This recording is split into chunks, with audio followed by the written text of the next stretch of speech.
Welcome to Education Policy. It's a full house today, so it's so good to see all of you here. I'm going to ask Representative Drummond to open us in prayer. May we bow our heads. Oh, Heavenly Father, oh, Father, we are so thankful that you've given us another day to rule on behalf of the people. Oh, Father, what we'd like to ask you for is guidance for every member of this committee, for wisdom that we make the decision that is in the best interest of those that we serve. Oh, Father, we just give you glory for good health and traveling grace to here and also back home. Oh, Lord, we thank you. In the name of Jesus, we pray. Amen. Amen. Thank you very much. Clerk will call the roll. Representative Collins. Here. Representative Baker. Representative Drummond. Representative Daniels. Representative DuBose. Representative Estes. Representative Fincher. Representative Gidley. Here. Representative Gray. Representative Hulk Jones. Representative Morris. Representative Paramore. Representative Pascal. Here. Representative Smith. Representative Woods. Here. A quorum is present. Thank you very much. We are honored today to have some students from around the state that are visiting with us that are working on doing some surveys and getting some information that could be very beneficial to how we make changes and how we do education policy. And so as we begin, I'd like to ask Mark Dixon, the chair of A+, to have his students introduce themselves.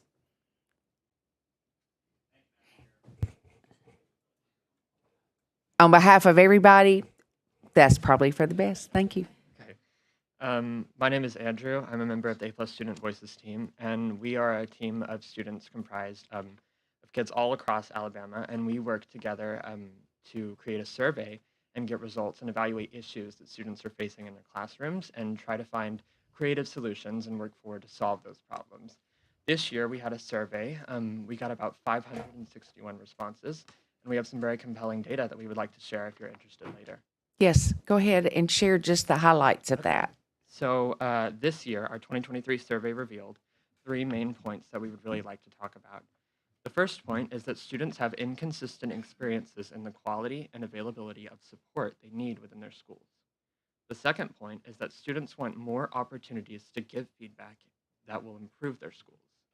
And the third point is that the teacher shortage is negatively impacting the level of rigor in the classroom and the way that students feel connected to their teachers.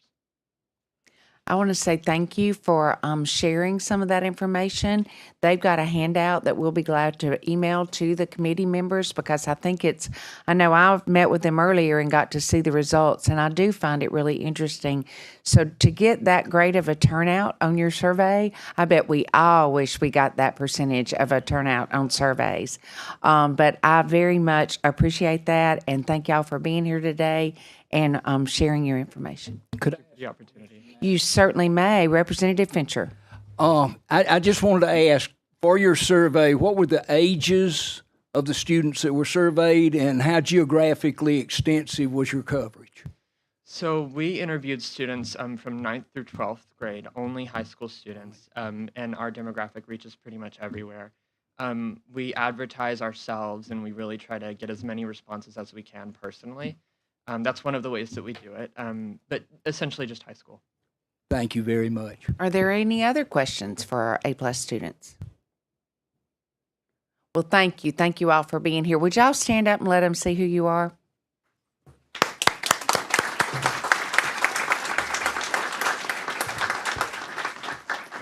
Thank you very much.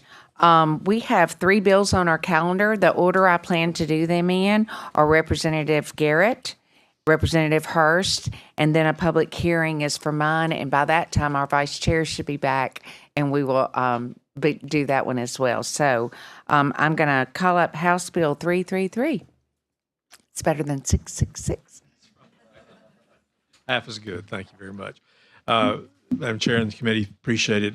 I didn't realize you had a public hearing today. I thought this group was all here because the headline said that I'd introduced a bill that was going to require that school be extended for 30 days. And that's not what the bill does. And every news place has wanted to chat with me and you about Yes, that, and that no one here wants to talk about it was kind of surprising to me as well. Yeah. So this bill does not require that we extend the school year for 30 days for all systems. What we're doing here is I'll describe kind of what the concept is, and then we have to provide some of the details. But we're looking at today in the State House, there's a lot of discussion about school choice. We have in Alabama, we already have a lot of school choice options. We're looking at additional school choice options. This is another option that is working in other states around the country. Mississippi is seeing a tremendous benefit from the bill that the type of approach I'm about to describe. So it's not mandatory, but what it would do would be allow for a district who so chose to extend their school year for an additional 30 days. And within that 30-day window, they can add 30 days of instruction if they so choose, but they don't have to do that. But what it would do is designed to help students that are suffering primarily from the summer slide. We have a lot of students who have who from the end of the school year to the beginning of the next year have a regression in their learning. We have child care and after school care that's become an issue around the state in a lot of communities, strictly in a lot of the inner city areas, even in the rural areas. Sometimes these are problems. And that extended period of time during the summer creates some challenges. Keeping the students engaged is a concern. And particularly in some of the inner city areas, getting the kids, into the classroom, having them engaged in something productive and helping them with their learning is important. What this bill would do would be to allow system to extend their school days up to 30 days. And here's an example of how that might work. A school might go for 9 weeks and have 3 weeks off, go 9 weeks, 3 weeks off, 9 weeks, 3 weeks off. Now, in that 3-week off period, 2 of those weeks can be intercession periods, which would be periods where teachers could volunteer to participate. They'd be compensated, of course, but volunteer to participate. And the students would be voluntary on their part. But if you have a student that after the first 9 weeks is not doing so great, that needs some tutoring, that needs some remediation, that started in a hole and is trying to dig out, rather than wait the whole year, go through, then try to expect that child to go to summer camp or summer school, which is hard to monitor, which is hard to get them there. This would allow that to happen throughout the year. So a student would be able to have the opportunity for an intervention, a 2-week period during the year, which a parent may choose. If a child doesn't need intervention, they still would like their child to be in school for that 2 weeks period, and they would be having enrichment or something that would be tailored to what their needs are. But then there would be 1 week that would be off. The school would be off. It would mean that in the summertime, you would have probably a 6 to 8 week period of time that's off. And again, this would be voluntary by the school districts. A parent within that intercession period could decide whether they want their child to be in school or out of school for the 2 of the 3 weeks. And again, what it would do would be to eliminate that, keep the child engaged, help the learning process to go through the year, minimize that summer slide, also address some of the issues with child care and after school care that's a problem right now. Again, it's working well in other states, particularly Mississippi, and Mississippi has expanded their program to other areas. There's also had some school district in Mississippi where they've seen their teacher retention all of a sudden change, because right now teachers are forced to take their time off pretty much in the summertime. Now they have time to plan trips and vacations and time off throughout the year. In addition, when we're talking about numeracy camps or summer camp, reading camps or whatever during the summer, it's difficult increasingly to get people to staff those during the summer. Now you got the opportunity to have that throughout the year, which seems to be working. So it seems to be a situation that works in some areas. Again, it's not required, not mandatory. Senator Orr and I have discussed this and have agreed that what we would do if the body decides to move forward with this, the Senate and the House move forward with this, we could provide some additional funding that would help the schools that are taking advantage of this.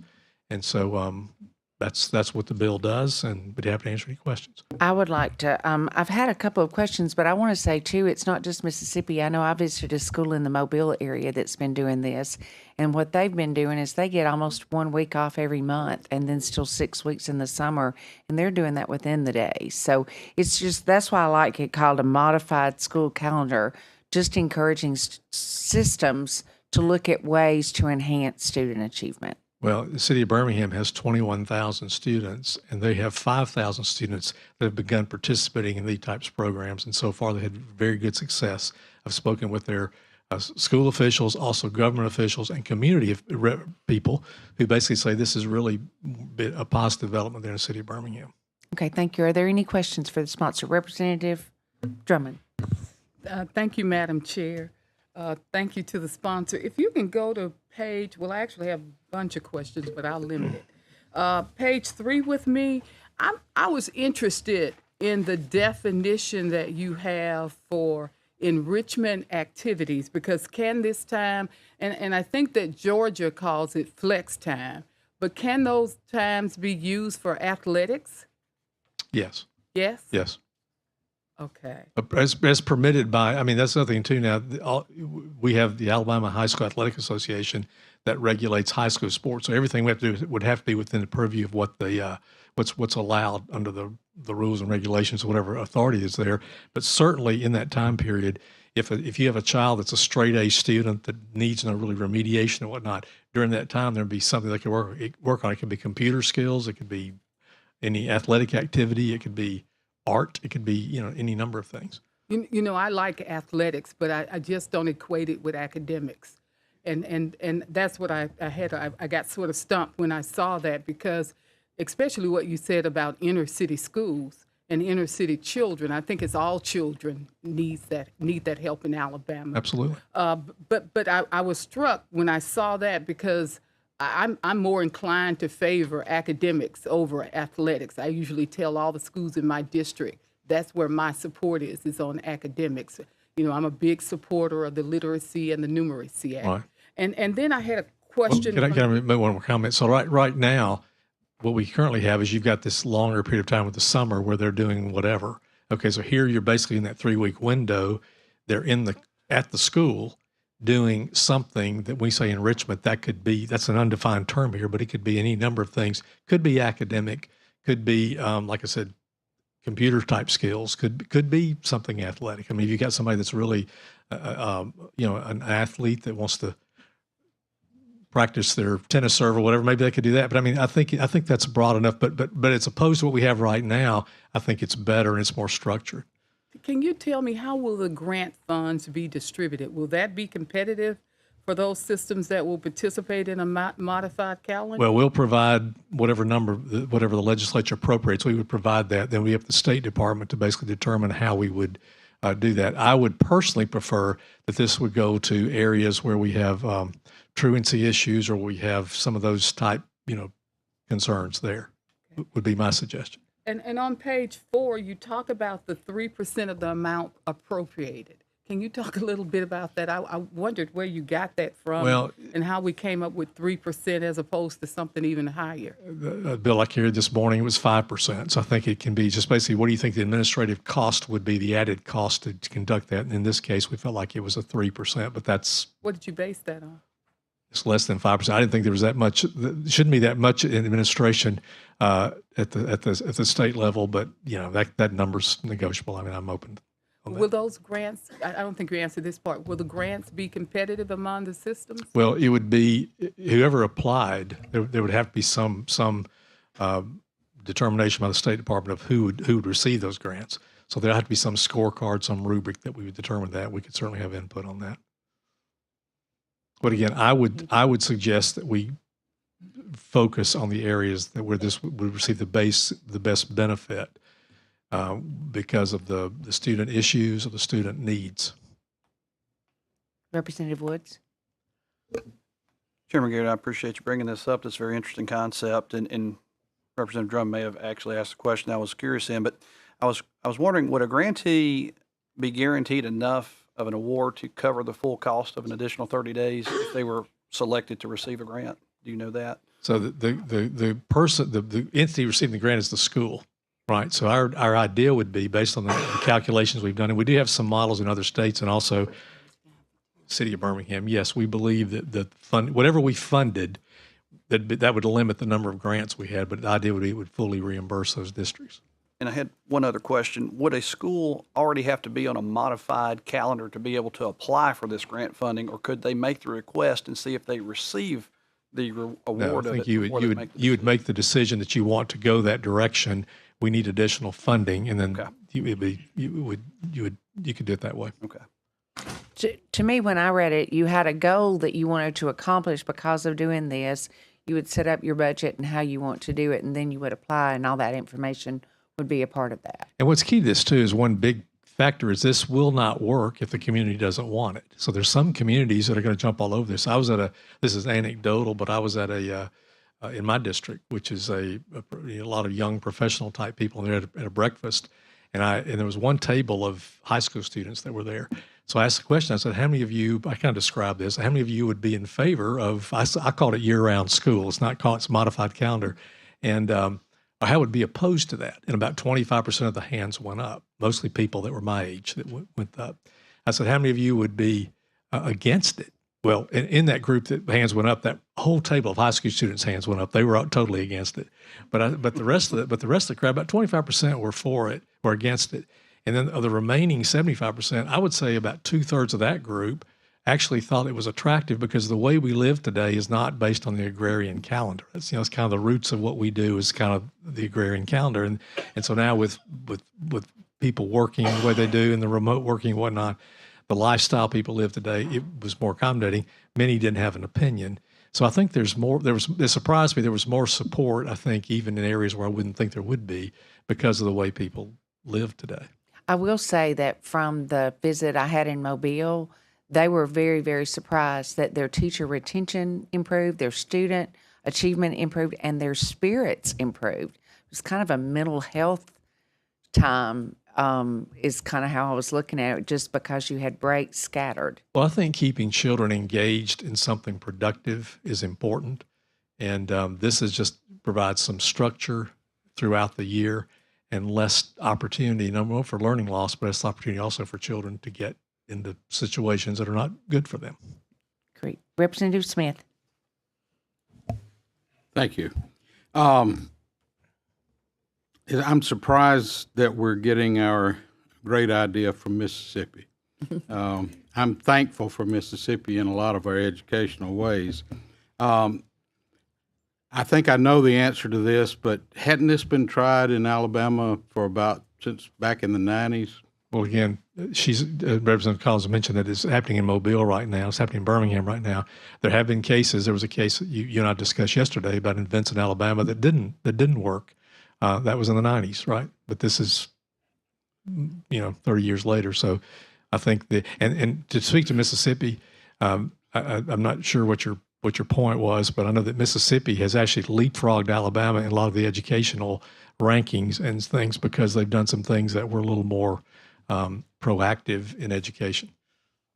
All right, my second question is, I know you polled some people at this conference or breakfast you were attending. How much have you talked to teachers about this? It wasn't a poll. It was just me. Well, I'm just asking. What's your general reaction? Yeah, what's the general reaction to teachers? Well, I have two teachers and I have two children that are teachers. So I mean, I don't have any scientific data. All I can tell you is I think intuitively, I think this is an opportunity that would help some systems who want to do that way. There are some people out there who I think are very excited about this. When I introduced this bill, you notice there's not a public hearing called today, and there's not anybody that's come to me in opposition. The only opposition I've had received were from tourism people who don't want to or concerned about kids working, I guess, the beaches in the summertime, and they don't have to do that. We can exempt the tourism people from the beaches from this bill if we wanted to do that. I'm more concerned about helping children continue their learning throughout the year and providing some structure. Well, to go back to my question, whether you had talked to teachers,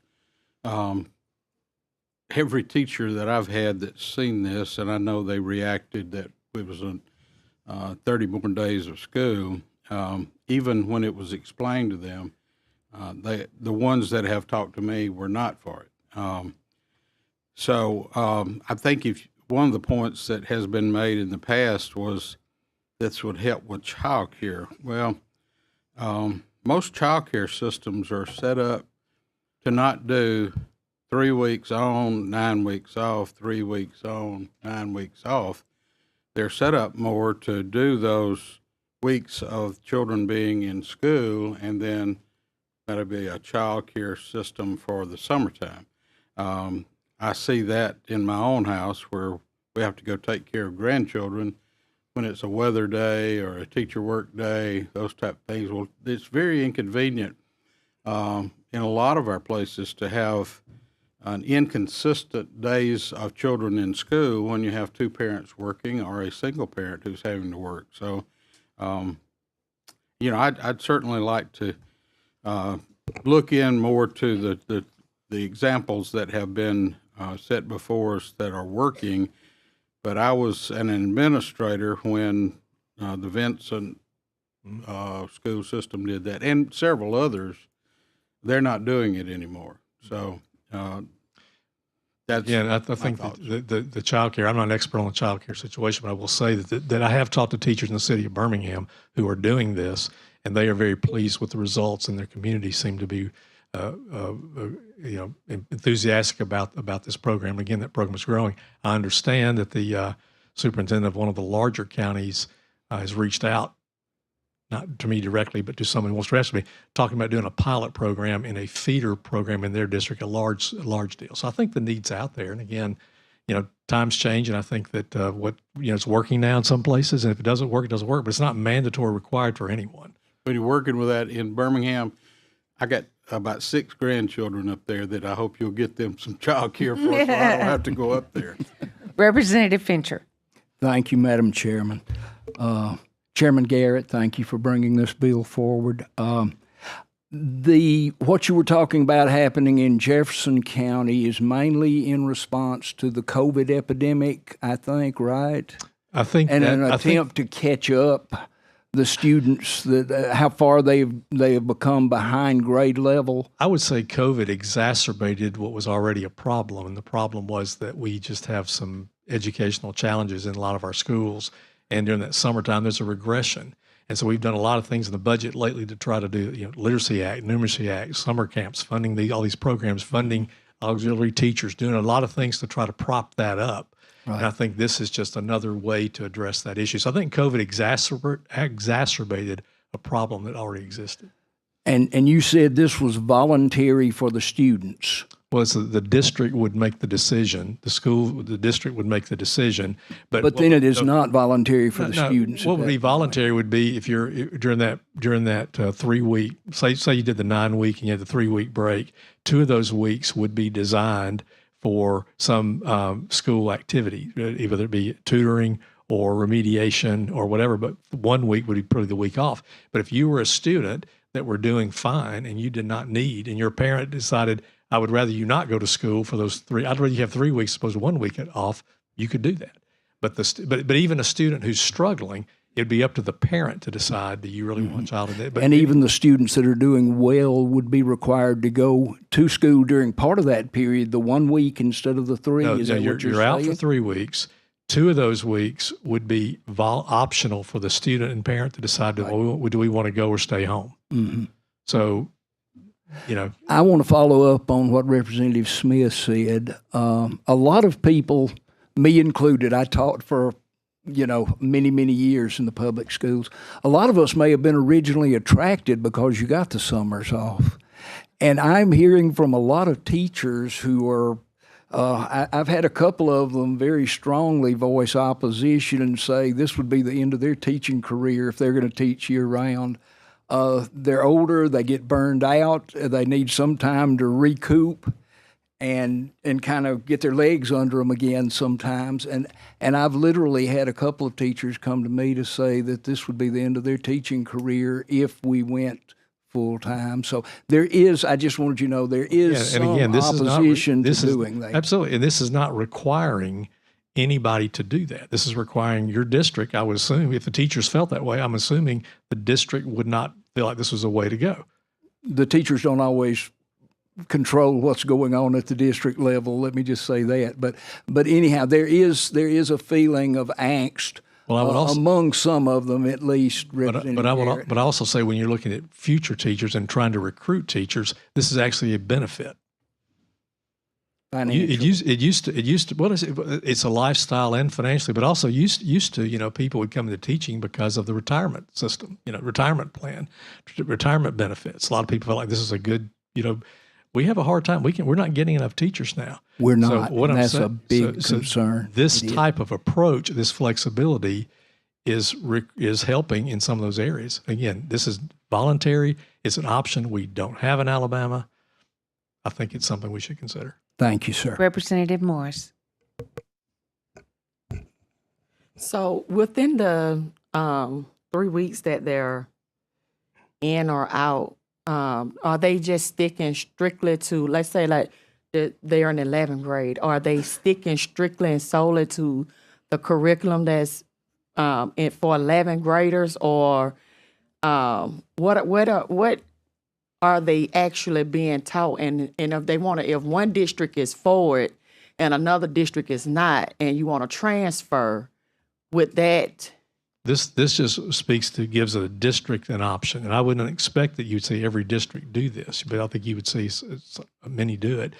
As far as that 3 week period, that's the period that you're off. That's a break. But what this says is this calendar would offer 2 of those 3 weeks some additional educational. That's where you get the additional 30 days of instruction. So during that 3 week break, if a kid wants to continue going to school for whatever reason, for remediation, for tutoring, for some, hey, I want to hone this certain skill, or I want to focus on certain area, that would be an opportunity for them in that 2 week period to gain additional education. And as far as interdistrict, I mean, this district may do it, this one may not. Right now, you can't really. You can cross districts in the state if the other school will accept you. We're not really talking about this. This is just strictly allowing a system that might want to do this, like the city of Birmingham, think this was something we would like to do, and if they want to do it, they can do it. But that doesn't affect. Like, I live in Jefferson County. My school is not doing this. I've got Jefferson County schools. They might do pilot programs. Trussville City Schools probably would not do this. City of Birmingham is doing it. So, but the curriculum is just whatever you need tutoring in, but is it specifically with, if you're in 11th grade? Yes. With 11th grade, and you're not getting ahead with different credits for the next school year, like 12th grade. You're not. This bill doesn't specify what that is, but I mean, I think it would be basically you're going to continue on your educational path. It's not to try to get you to fast track you out of the grade. No, it's not trying to get you double promoted or get you in advance. It's just trying to keep you engaged and help those students that really need help. And frankly, most of our students, we're spending a lot of time talking about that, but most of our students are not proficient in things. So this would hopefully help proficiency in a number of subjects. And again, right now, we're offering numeracy camps and literacy camps in the summertime. This would allow some of that effort to be going on throughout the year. Okay. Representative Hope Jones. Just to clarify, if an entire district does this, can they pilot programs, say 25% of their schools? They can do whatever they want to do. Okay. District can do They that. do Yeah. whatever. And I think you've already elaborated a concern or a thought is the tourist areas. And we rely on that as our workforce quite often. And then the other thing is just the daycare situation, to try to find a place for your children to go for 3 weeks here and 3 weeks there. Well, It's just I'm told there are concern. people that I've talked to several people in the education field about that area, and again, these areas that are doing it find it works in some areas. It works. Representative Gidley. Thank you, Representative Garrett. And first of all, let me say I appreciate, I know your heart and I know your desire to try to help our school situation. And we know that there's many places that needs help. Many of the things that's already been mentioned were concerns of mine as well. First of all, I have a lot of people in education. I'm surrounded by it a lot where I'm at. And I already hear people complaining about this shortening of the summer from what it used to be. So I'm concerned that would be an issue there as well. But another thing that really concerns me here too is a little bit of inconsistency. I think Representative Hope Jones was mentioning that a moment ago, that if you have one system doing one thing and another doing another thing, there's a little bit of inconsistency. But also, I see this. I know that each district has their ability to make their own decision, but I see it, many districts making a decision, and maybe the people or the teachers really don't have the opportunity to have input on that. It's going to be, hey, this is what we're going to do. So I don't know. I just have some major concerns about how it will be implemented, about the consistency across the state, about how the curriculum would work, and then too, I have concerns about the people out here in my area of accepting something like this. Of course, the daycare situation, the vacation situation, all of those are concerns that I just have concerns about how exactly that would be implemented and how it would work. So, Thank you. Representative Pascal. Representative Garrett, how you doing? Good. I thought maybe you come in I thought you would be like in and out in like 10 minutes. That's not been that kind of day. No, I just want to clarify something first, and I have a question. Currently in the state of Alabama, as the laws is written, schools can already do this, such as Mobile and Birmingham. Is that correct? Yes, there's no funding for that from state level. This would provide state funding for those efforts. And they're within the same 180 days. They're just Right. Yeah, using yeah, their that's right, 180 that's days true. differently. Yeah, they're having to take the 180 days and modify that way. This would allow that window to widen. Right. Okay. So going to my question on page 6, line 149. This is one of the requirements to request that funding.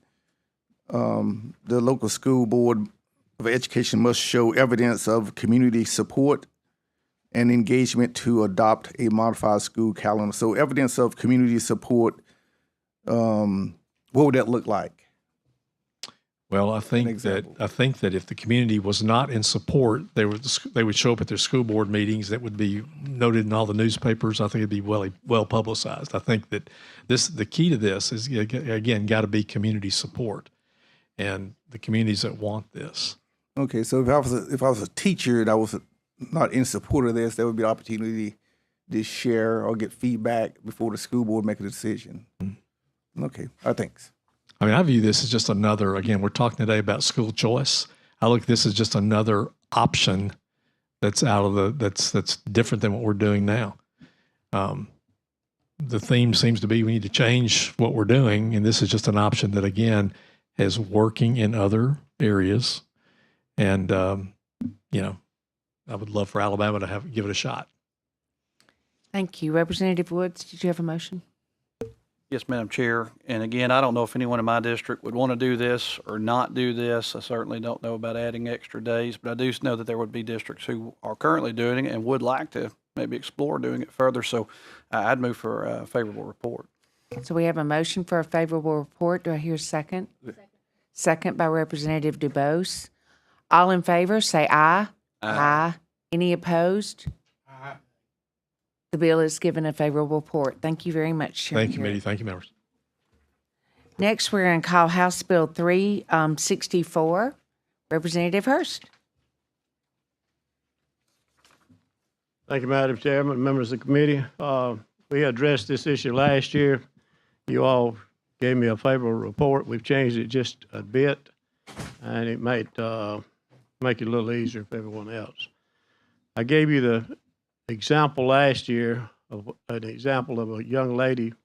Let me rephrase it. An elderly lady, almost 70 years old, they said, took their kids, 3 of her grandkids to the ball game. She had cash, no credit card. They said, you can't get in. She says, look, I don't have a credit card. I don't carry a credit card. You can't get in. She said, my grandkids called me to stay with me this weekend for the purpose of me to bring them to the ball game tonight to see the ball game. And you telling me I can't let them in? No. She left. The reason I know this because I walked up after that, and they said, we need a credit card. I said, do what? We need a credit card. I looked at my billfold. I didn't see my credit card. And I said, I know I got it. So I walked back outside and I go looking at it, and it's behind my driver's license where I never put it. I thought it was in the truck. So I go back in. I said, okay, here's the credit card. So then they tell me this story about this lady. I said, something's wrong with this picture. So we passed it last year through the House. I hope we can pass it again this year. The virtue of what it says is the bill will require a public K through 12 school or a local school board, a local board of education to accept cash and any other form of payment of its choosing for admission to school-sponsored sporting events that are open to the public. That's all it does. And we want the opportunity if they go up, if they don't have cash, and they don't have a credit card and they got cash, they can still get in the ball game. I'll give you another example of a lot of things that's happening. In my area, one of the schools I have in Clay County is a very rural area. Most places over there, you can't even use a cell phone. I talked to one of my fellow members the other day. He went to the ball game. He had a ball game the other night. He went to the concession stand, wanted a small item, about $2. He went to pull it out, and they said, "We can't have this. We got to have a credit card." He said, "I don't have a credit card. Didn't bring it with me." Well, I'm sorry. So somebody else stepped up and said, "I'll pay for it for you." Now, this is a little abusive to the public and the rights of the people, and it's their integrity as well, too, as to who they are and what they are. Just because you don't have a credit card don't mean that there's something wrong with you. You know, just like if you want to use cash, you know, a lot of people have credit cards because they don't carry cash at all and because they charge a lot and don't have the cash in their pocket. So let's treat everybody the same. Let's give them the opportunity to go to this ball game, and this is only K through 12 is all it is. I don't know if it'll expand. It may not expand. It may expand. Who knows? But this is something that bothers me. You all passed it out last year. We passed it on the floor unanimously, and it was a quick response, quick vote, and we were in and out. And I'd like for you all to give me that opportunity again, bring it to the floor. Okay, we've got some questions. Representative Smith, thank you, Representative Hurst. Yes, ma'am. I'm in favor of this, but I want to say it does create a situation for administrators because they will have to have 2 adults at each gate because you have to have one giving the ticket, one taking the cash. So it does create a burden there. I understand how this could have easily happened, but I don't want situations where parents or grandparents come. It looks like the representative in front of them would have paid for that lady's ticket. Well, had I been there earlier, I would have. Thank you, and I am in favor of it. Thank you. Representative Woods. Representative Hurst, thank you for bringing this bill. In my business, we say cash is king, and I think it should still be king in our schools. Thank you. You know, and we're in a day and time in education where a lot of our students can't count change. I've got a granddaughter works at the post office in the office in Birmingham.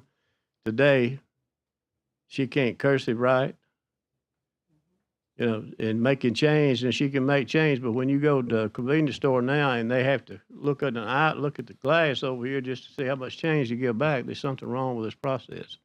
We're not educating the kids like they need to be. They're not learning how to count. They're not learning how to read, and a lot of things they're not doing. And we need to address all that, but at the same time, we need to take care of a problem that's creating a problem for everybody. Well, I wasn't going to go that far with it, I but understand. I do think we have a national currency. We should take it everywhere we can. And if there's not a lot of questions, I would go ahead and make a move for a favorable report. We've still got a couple more, but I'll come back to you. Representative Fincher. I was going to second that. Okay. Representative Gidley. Okay, Representative Woods. Thank you. We have a move for a favorable report from Representative Woods, a second from Representative Fincher. All in favor, say aye. Aye. Any opposed? Thank you, members. Bill's given a favorable report again this year. We have a House Bill 363 is next, and I'm going to come down front and speak, and I'm going to turn the gavel. I've lost people on all sides of me, so I'm just... I hope that's not good. It is a public hearing, and so we're not going to plan on voting this bill today. We are going to try to insist. We've been working on this, and we've got lots of amendments. Let me say, I'm not planning on taking the amendments right now, but I am going to talk about it with those amendments included, and then before next week, before this week ends, get you a substitute that would include those amendments so you see those changes. That makes sense. And then if I can take, before I give over the gavel, which Representative Fincher has in his hot little hand, I'd like to take a moment of personal privilege to recognize one of our state school board members that is with us, Tracy West. Thank you for being here. Okay. And I'll go down. We will call the public hearing for House Bill 363, and Madam Chairman is headed to the podium to make the presentation.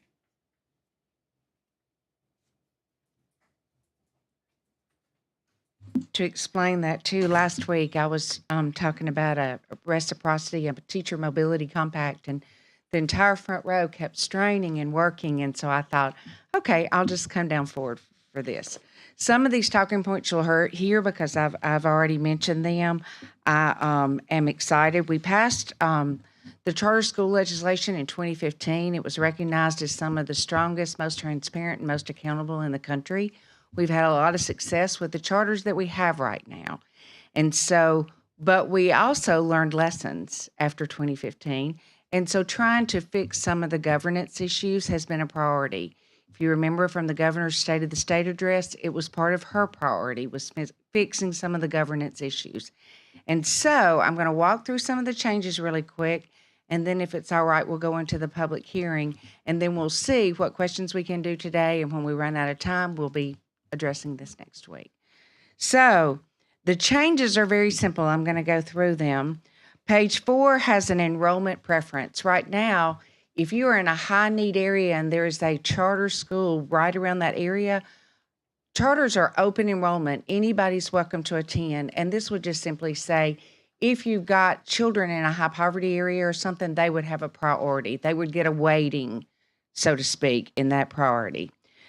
Pages 8 and 9, it changes the way that the commission is appointed from the normal people that do appointments, making nominations to the state school board.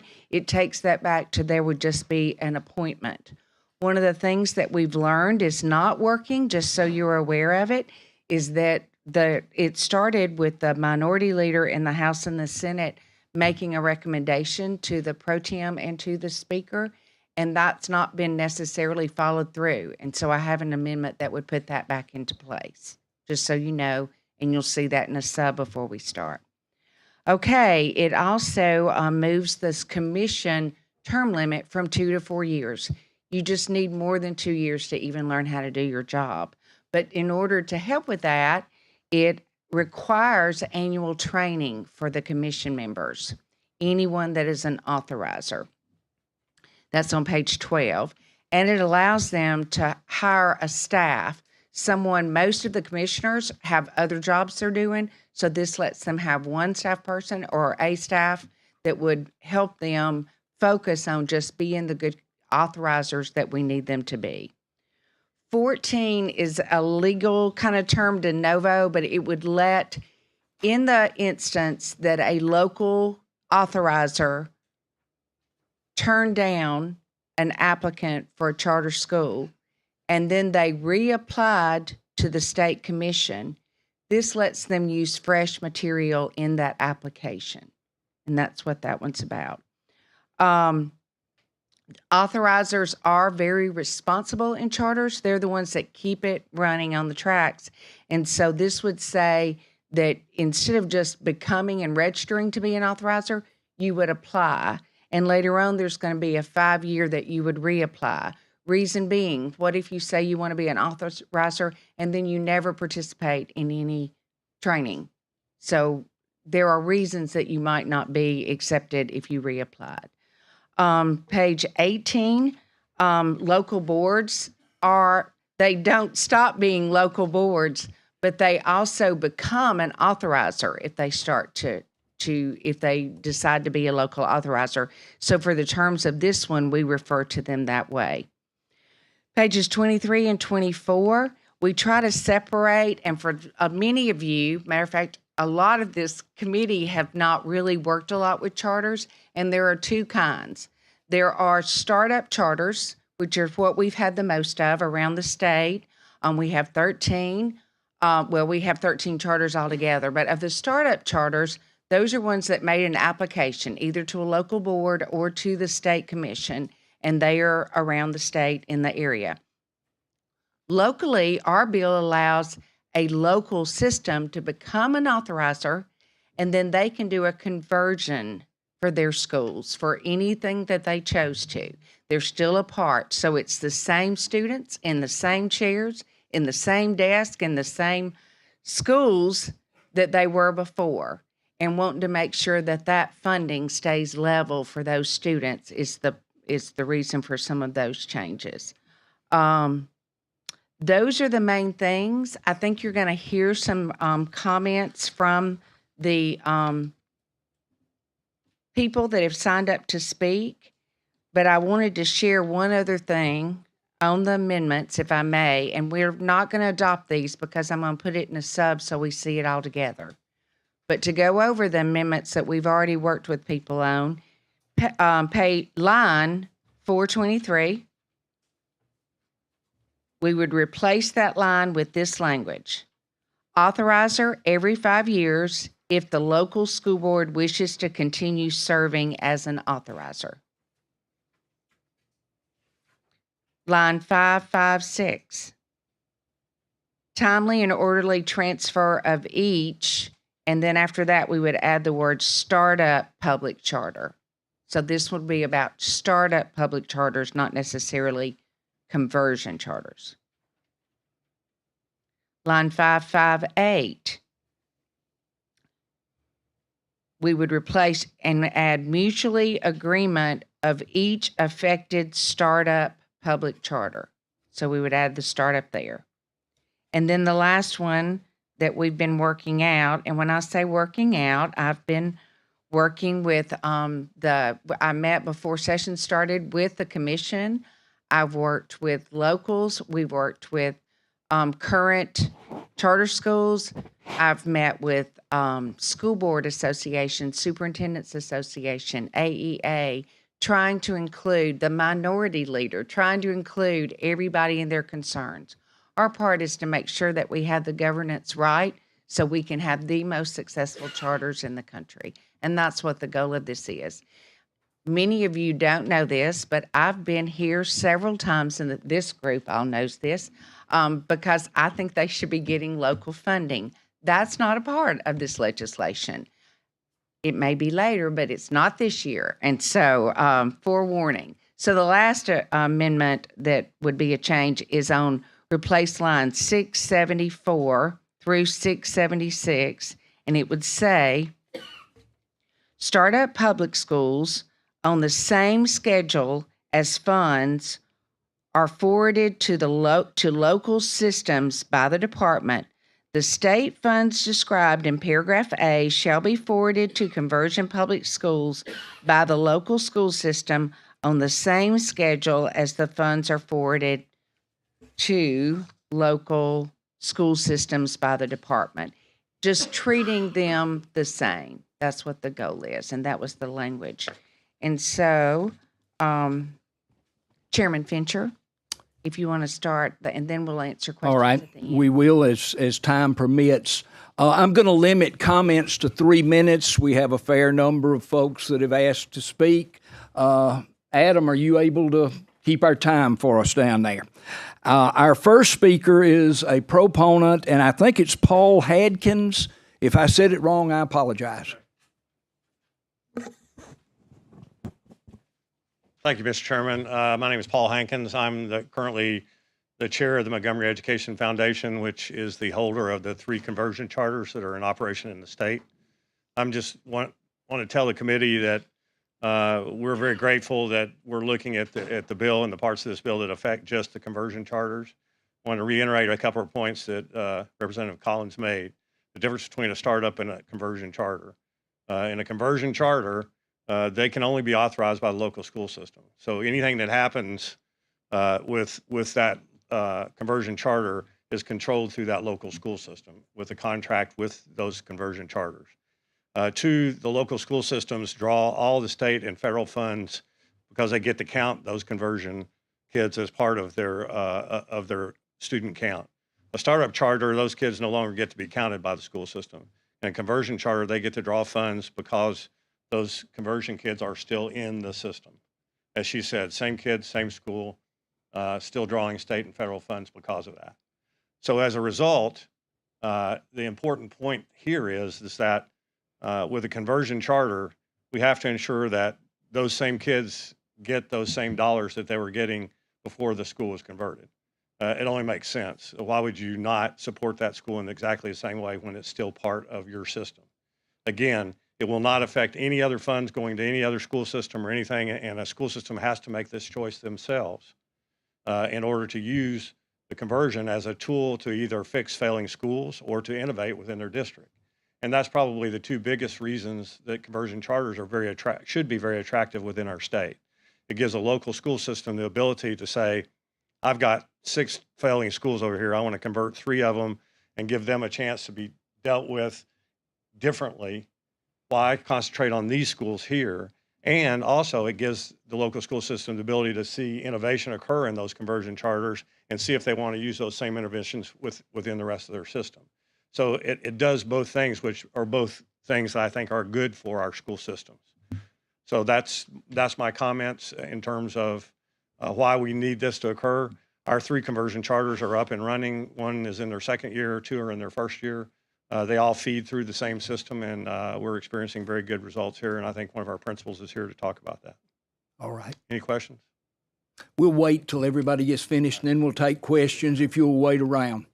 Dr. Martin Knowles is a proponent. Good afternoon. Good afternoon. Thank you for this opportunity to speak to this distinguished committee. My name is Martin Knowles. I am the head of school of I3 Academy in Birmingham, Alabama.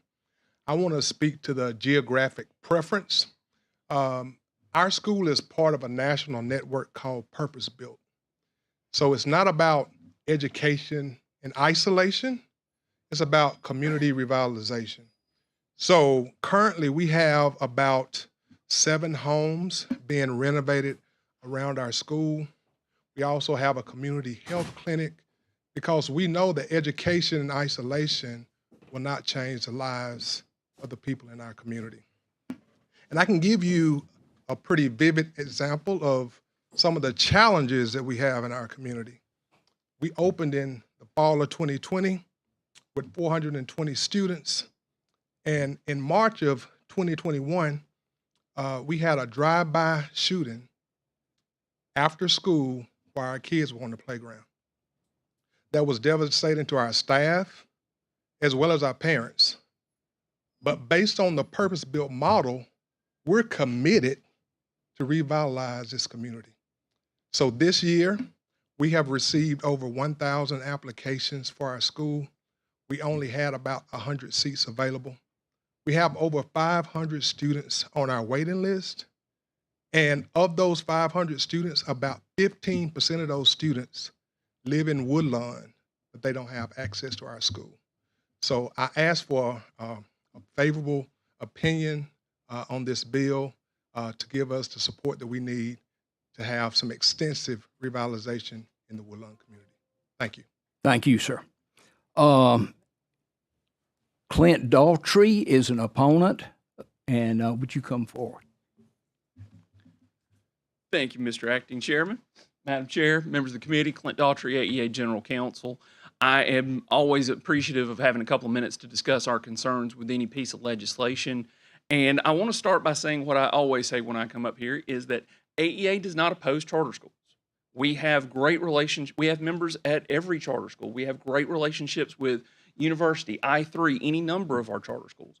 What we oppose is bad charter schools. And the chair is absolutely right that we have one of the strongest, most transparent and accountable charter laws in the country.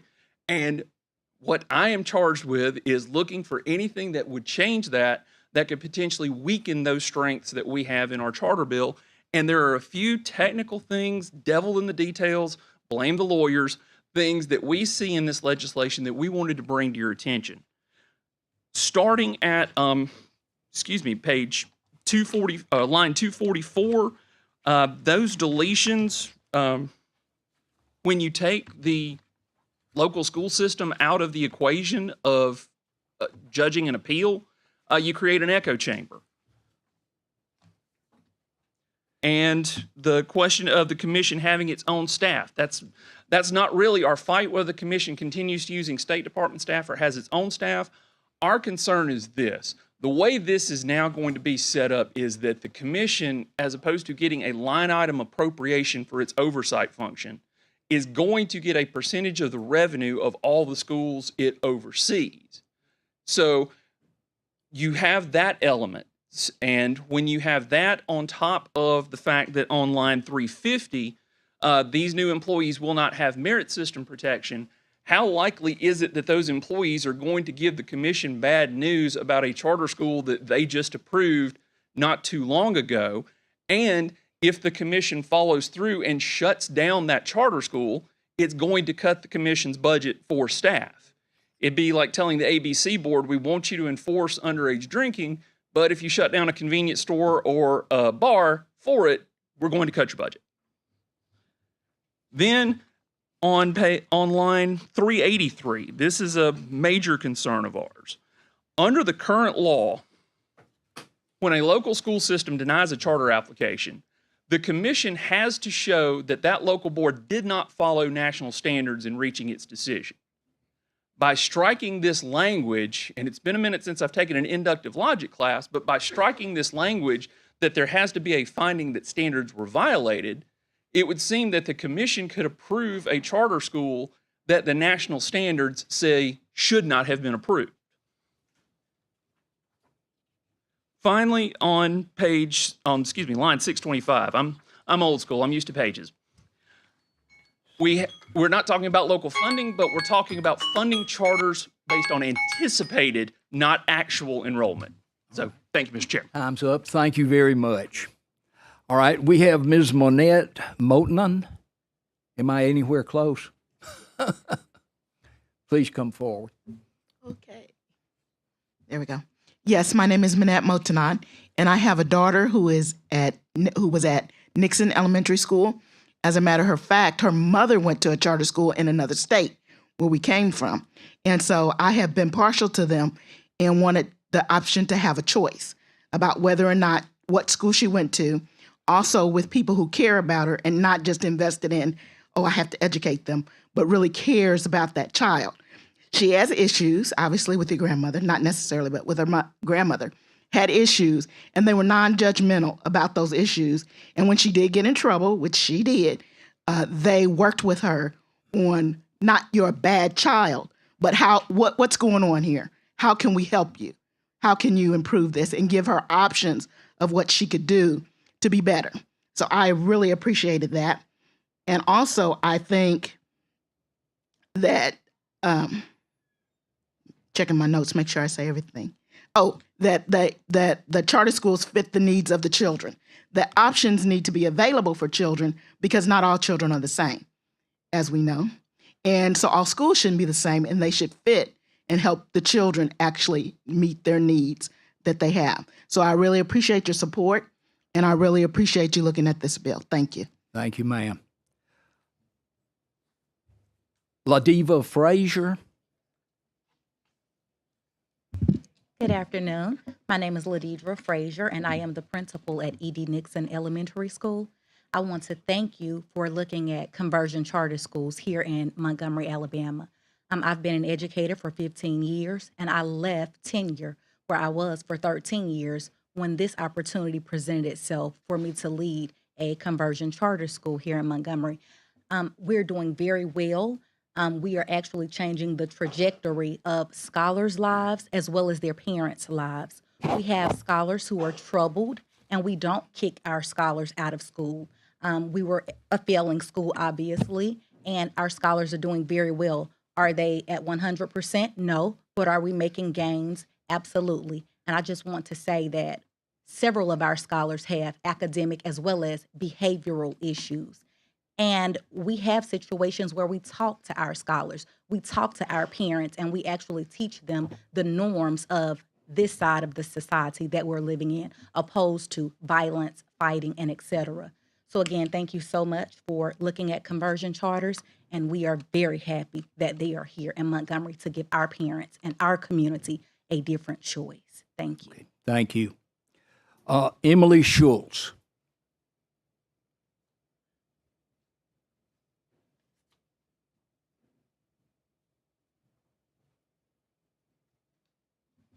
Thank you so much. My name is Emily Schultz. I'm with Alabama Families for Great Schools. We work with the over 5,600 families that attend public charter schools and connect them with policymakers such as yourselves. So I have just 2 points I want to make. One is that you all should have received, and you haven't yet, I'll work with Representative Collins, a letter from the chair of the Public Charter School Commission. You'll hear a lot about the commission, and these are real folks, real people appointed to serve in this role. Most of them also have full-time jobs. So she really wanted to make sure that y'all knew that there are some policy provisions in this piece of legislation that will make their work at the commission better, higher quality. They really need these governance changes, particularly extending the term lengths of the commissioners, requiring all the commissioners to participate in an annual training, and then allowing the commission to hire staff. And in her letter, she explains why those are really important. So I just really encourage y'all to take a look at those. Her contact information is also on there, so y'all should feel free to reach out to her. She's been really a wonderful partner in the work. The second is I just want to address the concern that was raised about the appeals process and the changes that we are proposing in this piece of legislation. The process now works such that if you look at the place that Mr. Daughtry referenced, I believe it's on page 13 at the bottom. If the commission overrules a local school board in its own consideration of the application, there are 4 things listed that have to happen, that have to be demonstrated. We are proposing to strike the find evidence that the local school board erred in its application of nationally recognized authorizing standards. And I want to give some context on why. Every local authorizer has its own application, own rubric. The commission also has its own application and own rubric. It is very difficult for the commission to take the application and rubric of another authorizer and apply that application to another authorizer's rubric. We are trying to create alignment. We would like applicants to fill out the commission's application and rubric, because that is the application that they have approved and the rubric they are familiar with. There's a reference to nationally recognized authorizing standards. Those have not been adopted. It is not clear what those are. So we don't think it's the commission's job to make sure that local school boards are following nationally recognized authorizing standards. There are provisions in this law that require the department to make sure that authorizers are following nationally recognized authorizing standards. The commission still has to find evidence of a high quality application, hold a community hearing, find that the local board's denial of the original application wasn't supported by the documents in the application, and also take into consideration the existence of other charter schools. So we really feel like we are making a more straightforward process, that we are clear about the criteria being used to overrule a denial. So thank you so much for your time. I encourage you all to support this bill. Thank you very much. Now, do the committee members have any questions for the sponsor or any of the ones that have testified before us today? I know you don't remember all the names, but if you want to point at someone, we'll work off of that. Are there any questions? Yes. Representative Morris, you have a question. I don't see where he went. Ask your question and we'll figure it out. The attorney.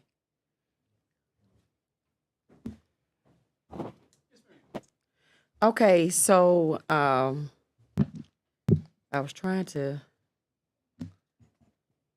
find it.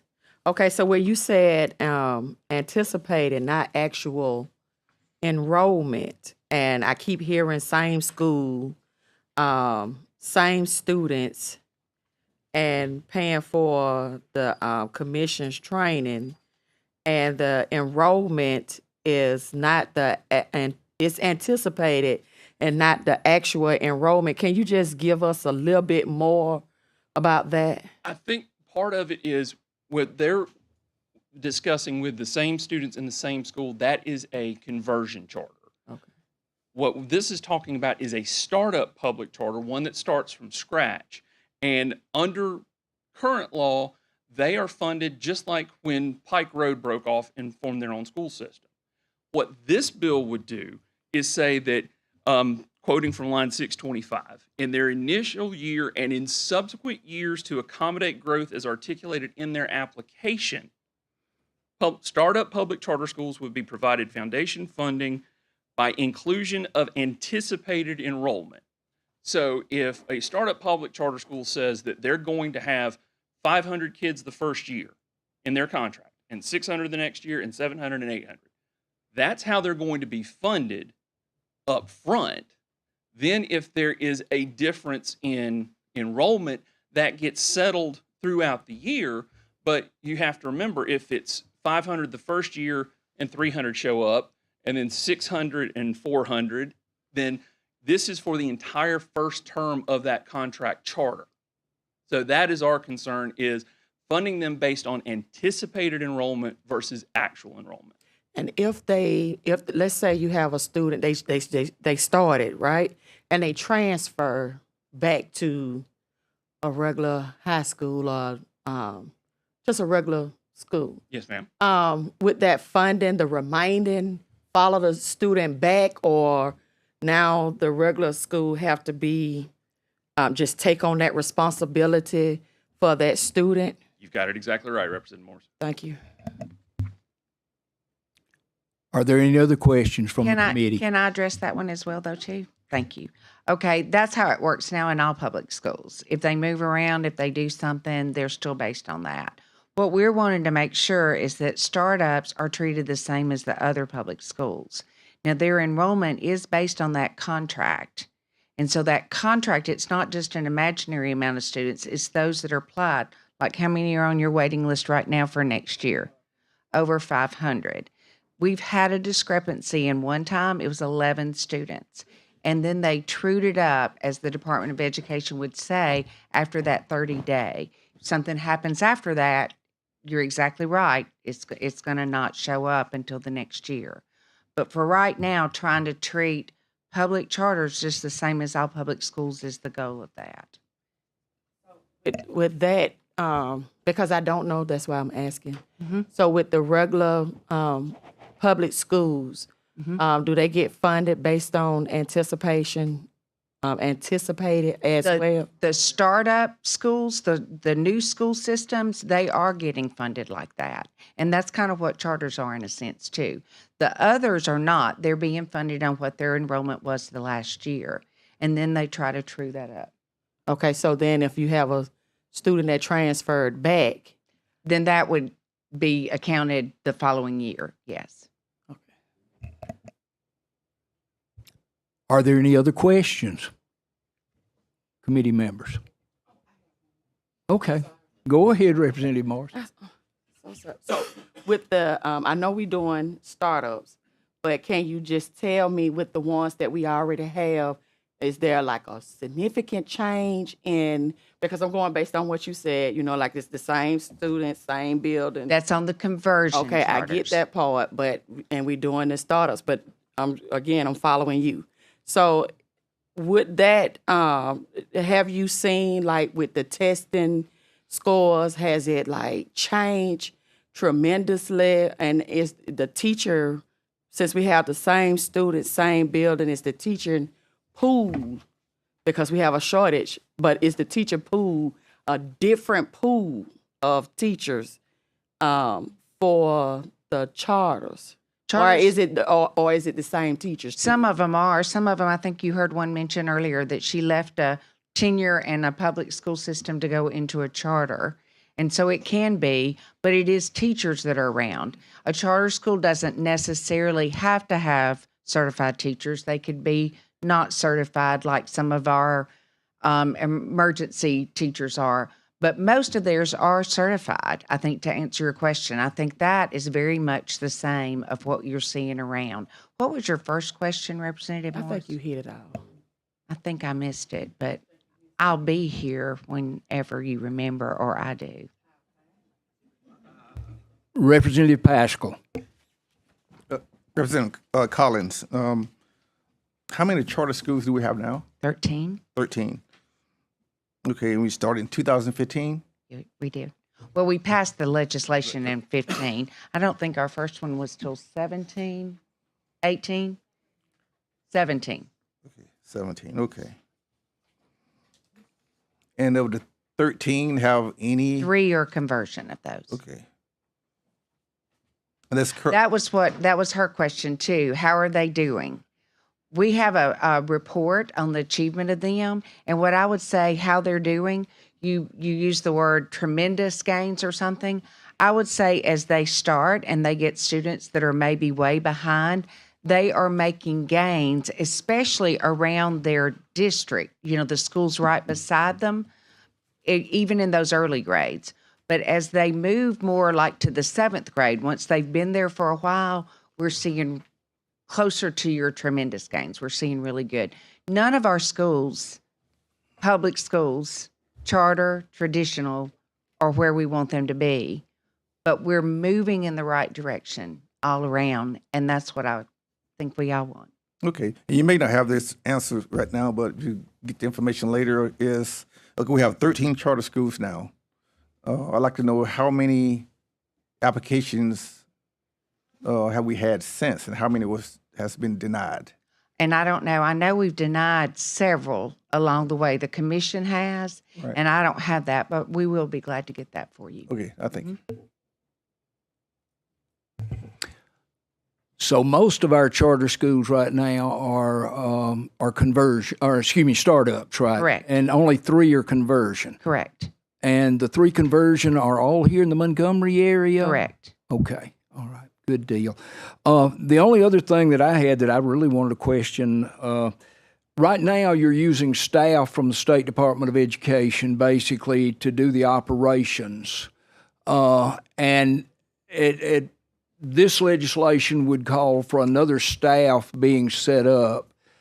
Is that open-ended, or do we have some kind of limitation? Do we know how big that staff will be, Representative Collins? I think the intent is just like an executive director, someone that's not just working for the department, but working for the commission itself. And they would still be working very close to the department because they're a public school. And so they would be doing some different things like that, but it would be someone that was just for the commission. Okay. And you're looking at a director's job maybe, and not a whole... Definitely. We're not adding to the No. state bureaucracy. No. Okay.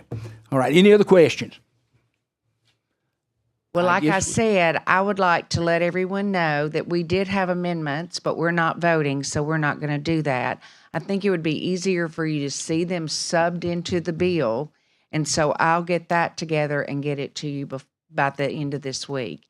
And I know there were other groups that were working that were wanting to add some different things or talk, and I'm willing to work.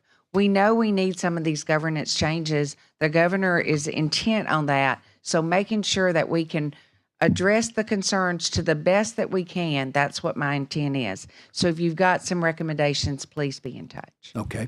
Thank you, Chairman Collins, and we stand adjourned.